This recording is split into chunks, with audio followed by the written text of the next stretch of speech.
ఎంతైనా మలయాళం మూవీస్ అయితే ఒక రేంజ్‌లో అయితే ఉంటాయి. మరి అలాగే రిలీజ్ అయిన ఈ 'గోల్డ్ మ్యాన్' స్టోరీ అయితే చాలా డిఫరెంట్‌గా అయితే తీశారు. మన బసిల్ జోసెఫ్ గారైతే ఒక గోల్డ్ జ్యువెల్లరీ షాప్‌లో ఏజెంట్‌గా అయితే వర్క్ చేశాడనమాట. మరి అలాగే ఎవరికైతే పెళ్ళికి నగలు కావాలో వారికి నగలు ఇచ్చి వారి కట్న కానుకలతో తానైతే డబ్బులైతే తీసుకుంటాడు.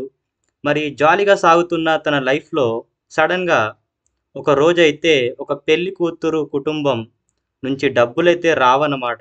మరి మన హీరో వాళ్ళ నుంచి డబ్బులు ఎలా కలెక్ట్ చేశాడనేదే రిమైనింగ్ స్టోరీ.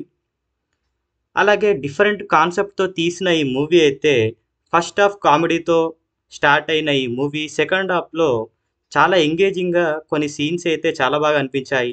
మూవీ చివరిలో వచ్చే ట్విస్ట్ అయితే మామూలుగా అయితే లేదు. మరి మీ ఫ్యామిలీతో కలిసి ఒకసారి డెఫినెట్‌గా అయితే చూడండి. డెఫినెట్‌గా మీకు ఈ మూవీ నచ్చుతుంది. నేనైతే 3/5 రేటింగ్ అయితే ఇస్తున్నాను. మరిన్ని రివ్యూస్ కోసం నా ఛానల్‌ని సబ్స్క్రైబ్ అయితే చేసుకోండి.